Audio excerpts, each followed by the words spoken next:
Hi hello ನಮಸ್ಕಾರ. ಮೋದಿ ಚಾನಲ್ಗೆ ಸ್ವಾಗತ. ಇವತ್ತು ದೇವರ ಮೂವಿನ ರಿವ್ಯೂ ಮಾಡ್ತಾಯಿದ್ದೀನಿ. ಮೂವಿ ರಿವ್ಯೂ ಮಾಡೋದಕ್ಕೂ ಒಂದು ರೀಸನ್ ಇದೆ. ಅದಕ್ಕೂ ಮುಂಚೆ ಯಾರು ಹೊಸದಾಗಿ ನೋಡ್ತಾ ಇರೋ ಪ್ಲೀಸ್ ಸಬ್ಸ್ಕ್ರೈಬ್ ಮಾಡಿ. ವ್ಯೂಸ್ ಬರ್ತಿದೆ ಬಟ್ ಯಾರು ಸಬ್ಸ್ಕ್ರೈಬ್ ಮಾಡ್ತಿಲ್ಲ. ಭಾಳ ದಿವಸ ನಂತರ ವೀಡಿಯೋ ಮಾಡ್ತಾಯಿದ್ದೀನಿ. ಪ್ಲೀಸ್ ಲೈಕ್ ಮಾಡಿ, ಎಲ್ರಿಗೂ ವೀಡಿಯೋ ತಲುಪಲಿ. ವೀಡಿಯೋ ಸ್ಟಾರ್ಟ್ ಮಾಡೋಣ. Devara movie acted by NTR, directed by Koratala Shiva. So ಇವರ ಮೂವಿ ನಾನು ಮೊದಲನೇ ನೋಡಿದ್ದು ಕೊರಟಾಲ ಶಿವ ಅವ್ರದ್ದು ಮಿರ್ಚಿ ಮೂವಿ, ಕನ್ನಡದಲ್ಲಿ ಮಾಣಿಕ್ಯ ಅಂತ. ಸುದೀಪ್ ಅವ್ರ ಹೀರೋ. ಅದರಲ್ಲಿ ಮಿರ್ಚಿ ಮೂವಿ ಬೆಂಕಿ ಇತ್ತು.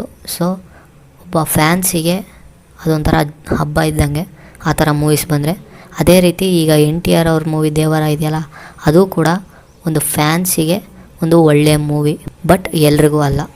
ನಾನು ಆವಾಗಲೇ ಹೇಳ್ದಂಗೆ ವೀಡಿಯೋ ಮಾಡೋಕ್ಕೆ ಕಾರಣ ಇದೆ ಅಂತ. ನಾನು ಮೂವಿ ಹುಚ್ಚ. ನಾನು ಯಾವ ಮೂವಿ ಆದರೂ ನೋಡ್ಬಿಡ್ತೀನಿ ಥಿಯೇಟ್ರಿಗೆ ಹೋಗಿ. ಸೊ ನಾನು ಹೋಗಿ ಕಾಮನಾಗಿ ನೋಡ್ತಾನೆ ಇದ್ದೆ.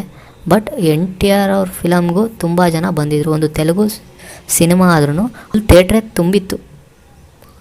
ಆ ಲೆವೆಲಿಗೆ ಬಂದಿದ್ದರು ಜನ. ನಾನು ಹೋಗಿದ್ದು ಥಿಯೇಟ್ರಿಗೆ.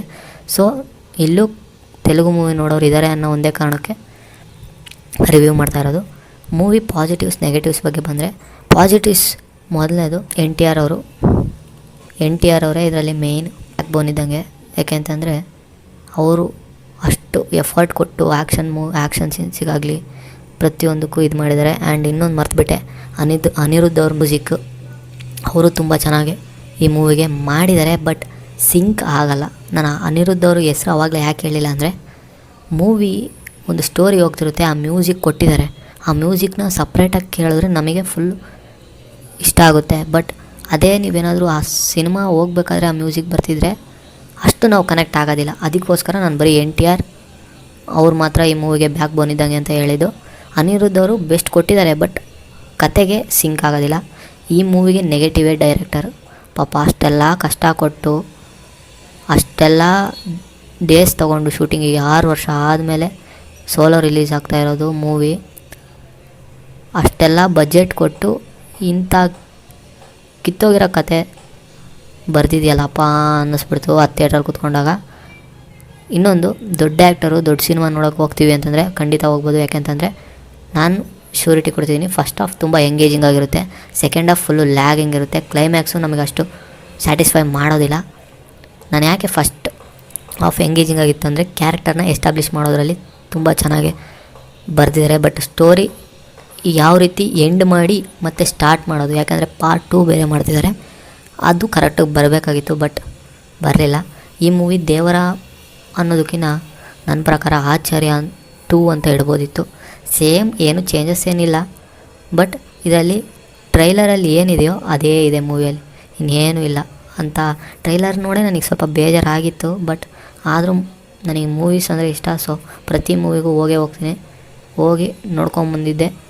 ಬಟ್ ಸೇಮ್ ಟ್ರೈಲರಲ್ಲಿ ಏನಿದೆಯೋ ಅಷ್ಟೇ, ಹೊಸದು ಅನ್ನೋದು ಏನೂ ಇಲ್ಲ.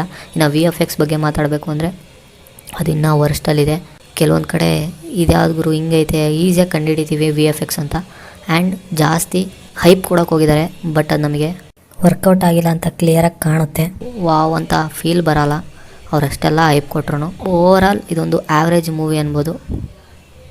ಫ್ಯಾನ್ಸಿಗಂತೂ ತುಂಬ ಇಷ್ಟ ಆಗುತ್ತೆ, ಯಾಕೆಂತಂದರೆ ಮಾಸ್ ಮೂವಿ ಅವರಿಗೆ, ಬಟ್ ಎಲ್ರಿಗೂ ಆಗಲ್ಲ. ಅವರು ಎಂಜಾಯ್ ಮಾಡ್ಕೊಂಡಿರ್ತಾರೆ. But ಕತೆನೂ important.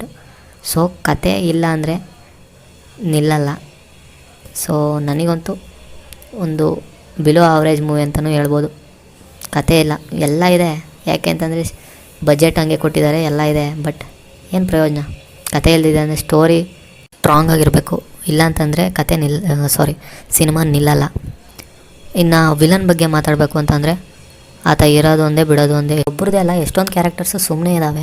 ಇನ್ನೊಂದು ಎಕ್ಸಾಂಪಲ್ ಕೊಡಬೇಕು ಅಂತಂದರೆ, ಹೀರೋಯಿನು ಆ ಅಮ್ಮ ಯಾಕೆ ಎದ್ದಾಳ ಅನ್ನೋದೇ ಗೊತ್ತಿಲ್ಲ ನನಗಂತೂ.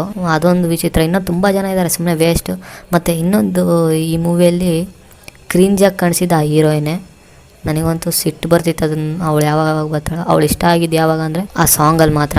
ಆ ಬ್ಯಾಕ್ಗ್ರೌಂಡ್ ಆಗಲಿ, ಆ ಸಾಂಗ್ ಆಗಲಿ ಎಲ್ಲ ತುಂಬ ಎಂಜಾಯ್ ಮಾಡಿದೆ. ಅದು ಬಿಟ್ಟು ಇನ್ಯಾವ ಟೈಮ್ನಲ್ಲೂ ಅಷ್ಟು ಇಷ್ಟ ಆಗಲಿಲ್ಲ. ಅವ್ರ ಫ್ಯಾನ್ಸಿಗೆ ಹಬ್ಬ, ಬಟ್ ಎಲ್ರಿಗೂ ಅಲ್ಲ. ನಾವು ಯಾವಾಗಲೇ ಆಗಲಿ ಒಂದು ಡಿಫ್ರೆಂಟ್ ಸ್ಟೋರಿನ ಎಕ್ಸ್ಪೆಕ್ಟ್ ಮಾಡಿ ಫಿಲಮ್ಗೆ ಹೋಗ್ತೀವಿ. ಬಟ್ ಅದೇ ರಾಗ ಅದೇ ತಾಳ ಅನ್ನಂಗೆ ಅದೇ ಸ್ಟೋರಿ ತುಂಬ ಸಿನಿಮಾದಲ್ಲಿ ಬಂದಿದ್ದಾವೆ. ಅದನ್ನೇ ನೋಡೋಕೆ ಹೋಗಿದ್ದೀವಿ ಅಂದರೆ ನಮ್ಮಂಥ ಮೂರ್ಖರು ಯಾರೂ ಇಲ್ಲ ಅಂತ ಅನ್ಕೊತೀವಿ. ನಾನು ಹೇಳಿದ್ಮೇಲೂ ಯಾರಾದರೂ ಹೋದರೆ ನಿಮ್ಮಿಷ್ಟ, ನಾನೇನು ಮಾಡೋಕ್ಕಾಗಲ್ಲ. ಮತ್ತೆ ಸಿಗೋಣ, ಬಾಯ್ ಬಾಯ್, ಟಾಟಾ. ಲೈಕ್ ಮಾಡೋದು ಮರಿಬೇಡಿ.